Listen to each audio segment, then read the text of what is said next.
Você já viveu alguma situação em que, por não falar outro idioma, foi impedido de algo? De entender uma música, uma expressão, rir de uma piada? Ou aproveitar uma viagem de férias, abraçar uma oportunidade de trabalho? Eu sou ex-aluna de escola pública e eu não aprendi inglês no ensino médio. Na época, minha mãe era manicure, meu pai é auxiliar de almoxarifado, e eu não entendia muito bem por que aprender inglês se eu moro no Brasil e as pessoas aqui falam português. O meu mundo se resumia à minha cidade, essa pequena e pacata Guararema, o meu estado e o meu país. Descobri minha resistência para uma nova ideia e o que era sair da minha zona de conforto quando, aos 12 anos, meus pais decidiram se mudar dessa cidade aqui, que tem 30 mil habitantes, para uma outra de 500 mil habitantes, ou seja, 16 vezes maior, porque a gente morava de aluguel e as casas na cidade vizinha ficariam mais baratas. Resisti, chorei, foi muito difícil para mim naquele momento, mas eu tenho certeza que foi isso que me moldou e me tornou muito do que eu sou hoje. Fiz novas amizades e eu descobri meu primeiro interesse, tive meu primeiro interesse pelo inglês quando eu conheci as músicas da cantora canadense Avril Lavigne. Alguém conhece? Eu me apaixonei pelo primeiro disco dela, o Let Go, e eu comprei o CD e quis aprender a cantar todas as músicas, mesmo que tudo errado, e não sabendo o que as letras queriam dizer. Mais tarde, na faculdade de jornalismo, eu ouvia muito uma música que estava muito em alta, chamada Empire State of Mind, da cantora Alicia Keys com Jay-Z. Provavelmente alguns de vocês já conhecem. E a música, ela repete uma palavra muito, assim. E eu cantava a música, não sabia o que a música queria dizer. E uma palavra que não saía da minha cabeça, eu queria aprender, era a palavra nuio.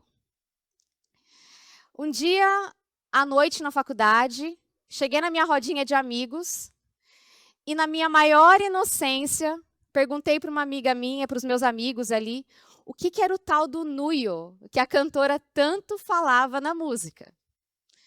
Eles olharam para minha cara, deram muita risada e eu fiquei constrangida sem entender.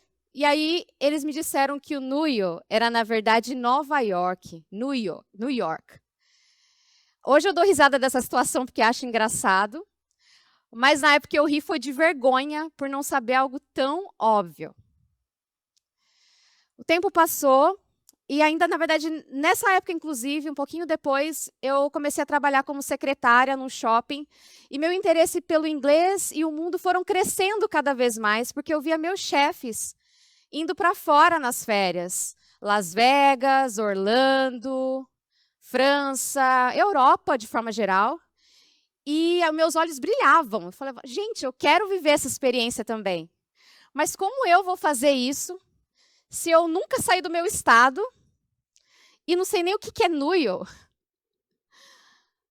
Até que a minha amiga de infância, a Nana, me apresentou um programa de babá nos Estados Unidos que mudaria para sempre a minha visão de mundo e me faria finalmente entender que o mundo ele é muito maior que o meu bairro. A gente começou a estudar o mapa dos Estados Unidos, geografia, porque a gente não era muito boa nessa matéria. E a gente estudou juntas. A Nana embarcou para os Estados Unidos. E um ano depois, eu também estava fazendo as minhas malas para viver minha primeira experiência internacional.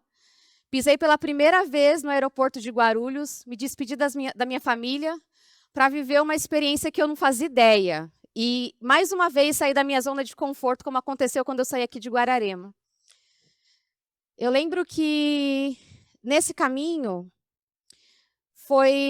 aliás, antes, nesse processo, eu, mesmo com meu inglês muito ruim, eu dei match com uma família americana para cuidar de 3 crianças incríveis, a Abby, o Logan e o Grant.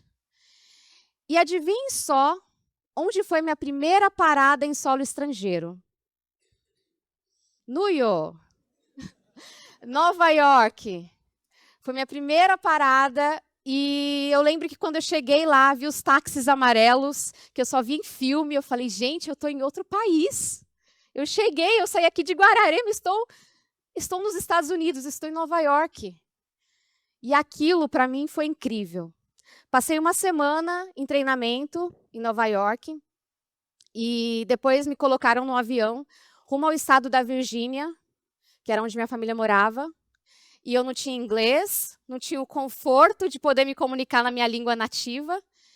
Eu lembro que no aeroporto, né, do caminho do aeroporto até o avião, eu observava as pessoas conversando, mas eu não entendia nada do que as pessoas falavam. Isso me lembra uma outra música, que é a música do cantor Arnaldo Antunes. Em um trecho de uma música ele diz: parecem um bocado de bocas se abrindo e fechando sem ninguém para dublar.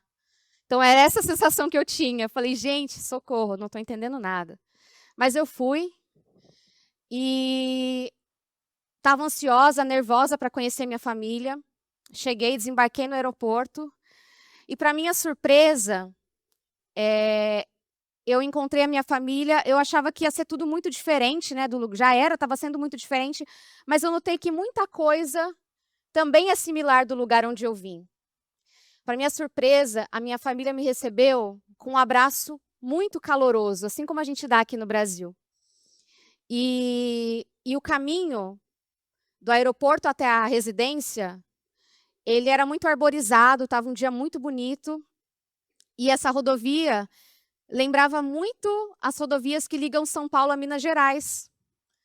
Foi morando fora que eu entendi que eu podia levar um pouquinho da nossa cultura aqui para outras pessoas lá fora também. E foi comigo que a minha família americana provou pratos típicos brasileiros, como brigadeiro, coxinha, feijoada. A gente viu vídeos de samba, navegamos pelo mapa do Brasil no Google. E a nossa conexão foi tão forte que em 2023 eu pude recebê-los aqui no Brasil pela primeira vez, carimbaram o passaporte aqui no Brasil, para mostrar um pouquinho da nossa cultura, da nossa terra. E eles amaram as nossas praias e até o churrasquinho de rua. Então, foi aprendendo um novo idioma que eu entendi que é dessa forma que a gente vai conseguir levar a nossa voz para o mundo também. Estudos da neurociência mostram que o aprendizado de um novo idioma ele se acelera quando vivenciado por imersão, porque o cérebro permanece em constante estado de alerta e ativa diversas áreas ligadas à memória e à cognição emocional. E foi exatamente isso que eu vivi. O afeto, a constante necessidade de me comunicar, fez o meu inglês se desenvolver de forma intensa e natural. Tem uma pesquisa também na Harvard Business School que aponta que o inglês ele é falado em nível útil por 1,7 bilhão de pessoas, ou seja, 1 a cada 4 pessoas. E no Brasil, as pessoas que falam inglês ganham, em média, 61% a mais de salário do que pessoas que não falam inglês. Hoje eu aprendi a falar inglês e eu sei muito mais do que cantar as minhas músicas favoritas, que eu adoro. Eu consigo entender lideranças mundiais. Eu faço amizades com pessoas do mundo inteiro.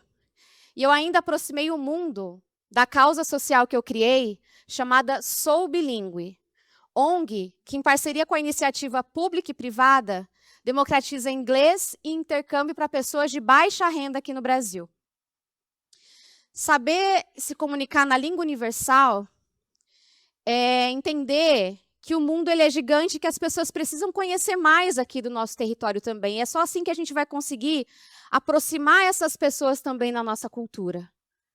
Saber falar um outro idioma e viver essa experiência me mostrou que riqueza material de nenhum país vai ser maior que a riqueza cultural do seu país. Todo mundo tem o seu valor e todo mundo tem muito a aprender com outros territórios. Se engana quem acha que o mundo se resume ao seu bairro. Vamos olhar além e entender o quanto aprender outro idioma pode ampliar a nossa visão de mundo? E eu quero finalizar aqui minha fala contando para vocês um sonho que me move todos os dias. Meu sonho é ver o Brasil se tornar um país bilíngue e globalmente conectado, com pessoas que não se vejam mais impedidas de entender uma discussão, uma música, rir de uma piada.